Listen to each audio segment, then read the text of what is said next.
बिस्मिल्लाहिर्रहमानिर्रहीम।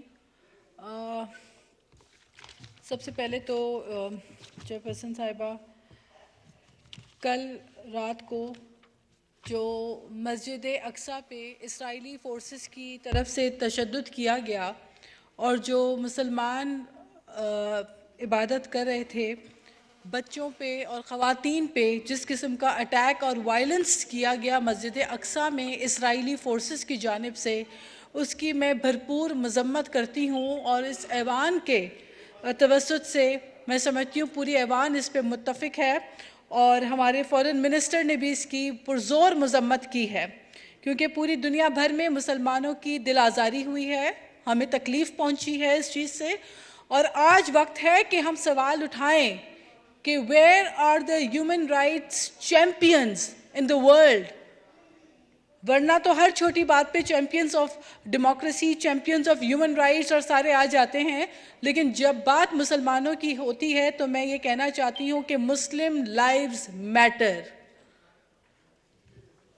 और इस किस्म की जो कल जो तशद्दुदाना रवैया हुआ है, इसके ऊपर हम भी जो है वो सोचते हैं कि आलमी दुनिया को, पूरी दुनिया को अपनी साइलेंस जो है उसको तोड़ना पड़ेगा, चुप को और खामोशी को तोड़ना पड़ेगा। और मस्जिद अक्सा में जो मुसलमानों का एक कत्ले आम हुआ, जो तशद्दुद हुआ, जो वायलेंस हुआ, उसके ख़िलाफ़ एक्शन का टाइम है। जी, मैं बात करना चाह रही हूँ अब कुछ मुल्की मामलात के ऊपर। तो चेयरपर्सन साहिबा, कल 4 अप्रैल था और 4 अप्रैल जो है वो कौन नहीं जानता कि पाकिस्तान में जिस तरह से एक अदालती कत्ल हुआ और शहीद जुल्फ़िकार अली भुट्टो को जिस तरीके से जमहूरियत के चैम्पियन जिन्हें कहा जाता है, जिन्हें कायदे अवाम कहा जाता है, जिनकी वजह से पाकिस्तान में ये जो मुत्तफ़िका आईन 1973 का कॉन्स्टिट्यूशन आया और वो कॉन्स्टिट्यूशन जो है उसको 50 साल मुकम्मल हो रहे हैं, ये बात इस चीज़ की अक्कासी करती है कि शहीद जुल्फ़िकार अली भुट्टो की क्या कुर्बानियाँ हैं, क्या कॉन्ट्रीब्यूशंस हैं। और ऐसे पाए के लीडर को जिन्हें दुनिया आज तक नाम याद रखती है और पूरी दुनिया में जिनका नाम है शहीद जुल्फ़िकार अली भुट्टो का, जिन्होंने इस्लामी उम्मा को एक करके तमाम ममालिक की सरबराही कॉन्फ्रेंस जो है उन्होंने की, उनके साथ जो नाइंसाफ़ी हुई है वो नाइंसाफ़ी किसी और ने नहीं की, वो नाइंसाफ़ी हमारी इंसाफ देने वाले इदारों की तरफ से हुई और उसे अदालती कत्ल कहा। ये मैंने नहीं कहा, ये उन जजेस की ज़बानी है जिन जजेस ने एतराफ़ किया कि उन्होंने अंडर इन्फ्लुएंस आके शहीद जुल्फ़िकार अली भुट्टो को इस कौम से छीना।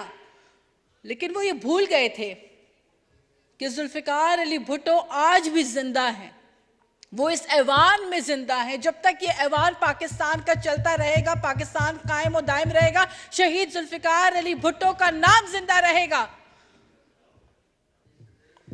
और फिर 12 साल से जो रेफरेंस, सदारती रेफरेंस है, शहीद जुल्फ़िकार अली भुट्टो के इंसाफ के मुतलाशी 3 नस्लों से भुट्टो ख़ानदान इंसाफ के लिए दरवाजे खटखटा रहा है, लेकिन हमें इंसाफ नहीं मिल रहा। चेयरपर्सन साहिबा, हमें भी इंसाफ चाहिए, हम भी चाहते हैं हमारे लिए अदालतें खुलें, हम भी चाहते हैं कि सो मोटो लिए जाएं, हम भी चाहते हैं कि सही मामलों के ऊपर फैसले लिए जाएं, हम भी चाहते हैं कि हमें इंसाफ मिले। स्पीकर साहिबा, 12 साल से जो जुडिशल रेफरेंस है, मैं समझती हूँ इसको फौरी तौर पे इसकी हियरिंग्स होनी चाहिए और हमें इंसाफ मिलना चाहिए। जिन्होंने जुल्म किया उनके तो नाम और निशान भी मिट गए, उनको तो कोई याद भी नहीं करता। वो तारीख में उनके चेहरों पे तो तारीख नहीं, स्याही जो है वो मल ली, जिन्होंने शहीद जुल्फ़िकार अली भुट्टो के साथ नाइंसाफ़ी की। लेकिन बाबा जमहूरियत, कायदे अवाम दिलों में आज भी धड़कते हैं।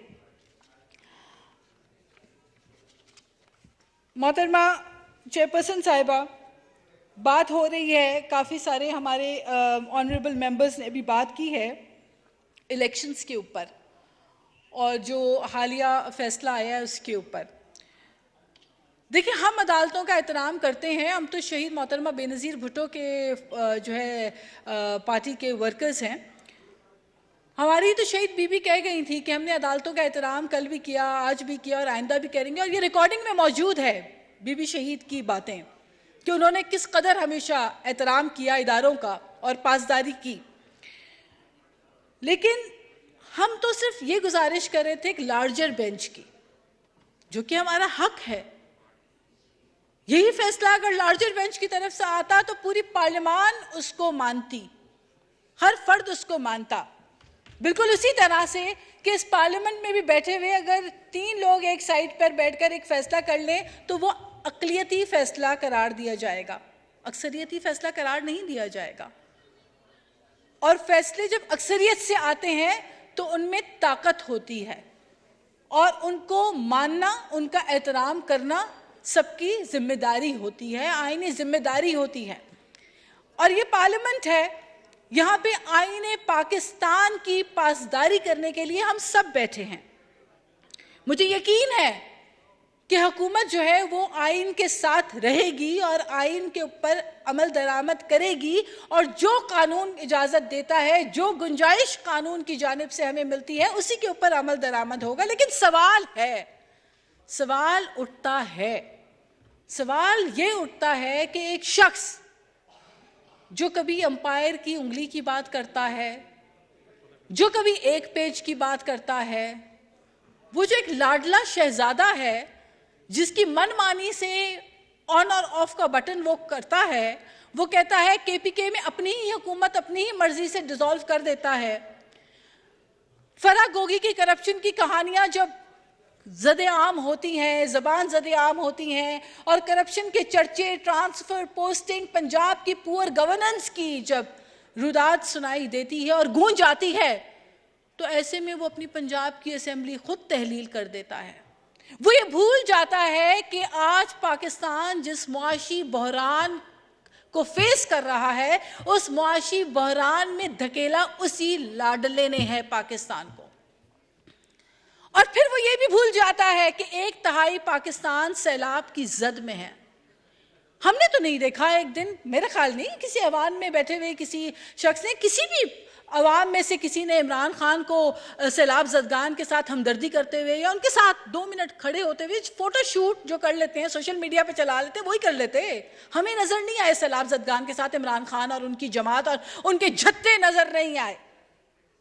हाँ, जब उनकी अदालतों की पेशियां होती हैं तो उसके बाद झत्तों को ऐलान करके बुला दिया जाता है और जमान पार्क को एक नो गो एरिया बना दिया जाता है। हर गैर आईनी, हर गैर कानूनी काम करने का इख्तियार सिर्फ पाकिस्तान में अगर किसी को तो है, वो एक लाडले को है। और ये लाडलापना मजीद नहीं चल सकता, क्योंकि पाकिस्तान आईने पाकिस्तान के हिसाब से चलेगा और आईने पाकिस्तान में किसी लाडले की कोई गुंजाइश नहीं है। मोहतरमा स्पीकर साहिबा, चेयरपर्सन साहिबा, बात यह है कि इस मुल्क को जितना नुकसान, जितनी एक फैशिज्म की सोच, जितनी पोलराइजेशन, जितनी नफरत और हेट की सियासत में धकेला गया है, मैं नहीं समझती कि ये कोई अनप्लान्ड तरीका है। ये एक मुनज़्ज़म अंदाज से किया गया है और आप देख रहे हैं कि इसके असरात जो है वो हमारे ट्रिकल डाउन इफेक्ट जो है वो आम आवाम तक इसके असरात जा रहे हैं। आज मुश्किल वक्त है, इस मुश्किल वक्त में डालने वाली जमात इस पार्लियामेंट से बाहर बैठी हुई है। इस मुश्किल में धकेलने वाली सियासी जमात जो है वो ये कहती है कि अगर हुकूमत में वो नहीं तो वो पार्लियामेंट को भी नहीं मानेंगे। इस माशी मुश्किल में धकेलने वाली जमात, जिसको मैं सियासी जमात भी अब नहीं समझती, वो ये समझती है कि वो अगर वजीर आजम नहीं तो कोई वजीर आजम नहीं होगा। वो ये समझते हैं कि फैसला अगर उनके हक में ना आए तो वो फैसले को रोन डालेंगे। वो ये समझते हैं कि वो झत्ते लेके अदालतों के बाहर जाएंगे, हमलावर होंगे तो वो अपनी मर्जी के मनमानी फैसले इन्फ्लुएंस कराने में कामयाब होंगे।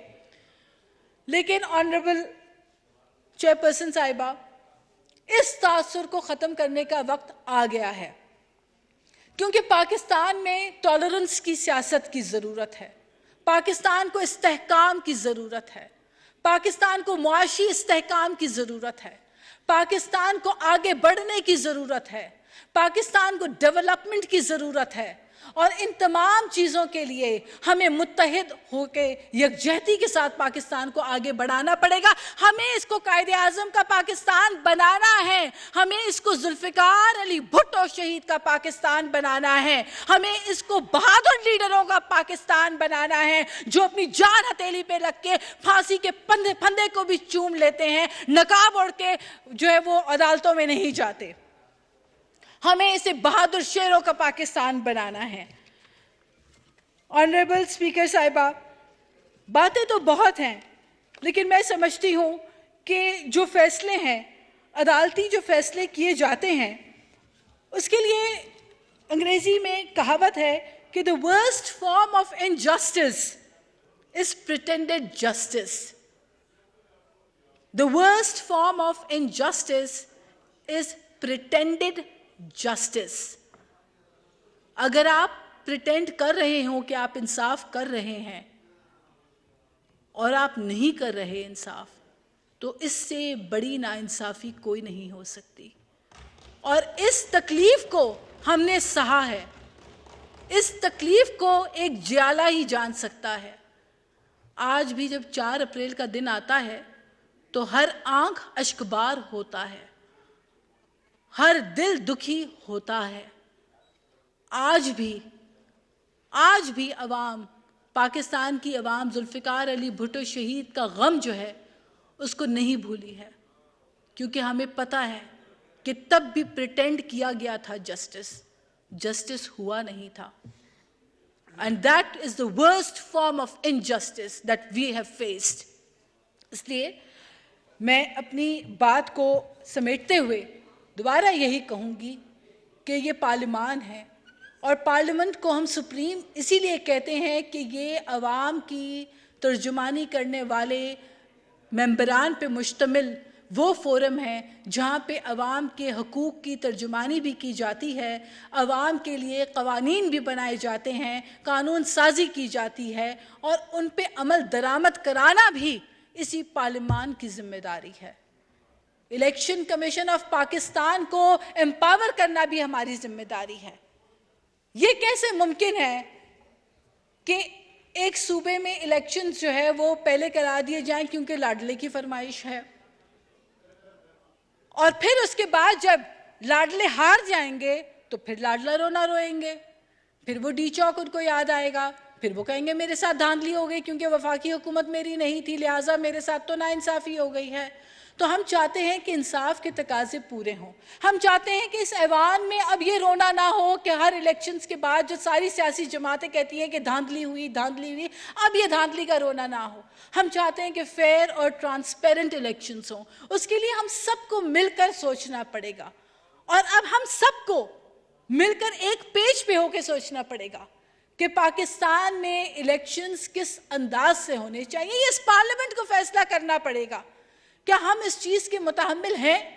क्या पाकिस्तान की जो एक मुश्किल सूरत हाल में डूबी हुई मईशत जो पीटीआई छोड़ के गई है, क्या वो इस चीज़ की इजाज़त देता है कि फरमाइशी प्रोग्राम चलाए जाएं?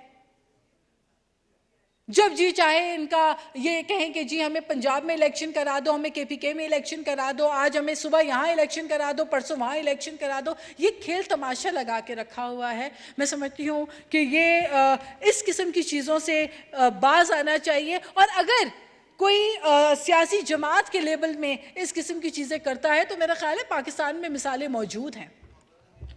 किसी को आईने पाकिस्तान के साथ खेलने की इजाज़त नहीं दे सकते, किसी को मुल्क की मईशत के साथ खेलने की इजाज़त नहीं दी जा सकती। और पाकिस्तान में इक्वालिटी और जस्टिस की जो बात होती है तो इंसाफ के जो पल्ले हैं वो बराबर होने चाहिए, और वो सिर्फ अल्फाज की हद तक नहीं, वो अमल दरामद की हद तक होने चाहिए।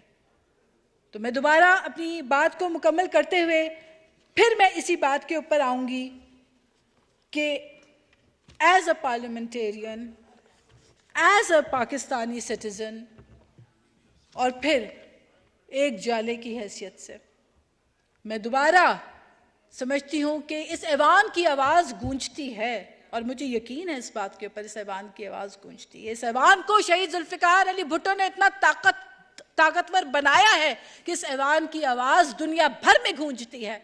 और मैं इसी ऐवान में खड़े होकर दोबारा दरख्वास्त कर रही हूँ, गुजारिश कर रही हूँ, और ये मेरा हक है कि शहीद जुल्फ़िकार अली भुट्टो के अदालती कत्ल का रेफरेंस सुना जाए और इसमें मज़ीद अल्तवा ना किया जाए। इससे ज़्यादा अहम मामला हमारे लिए इस वक्त कोई नहीं हो सकता।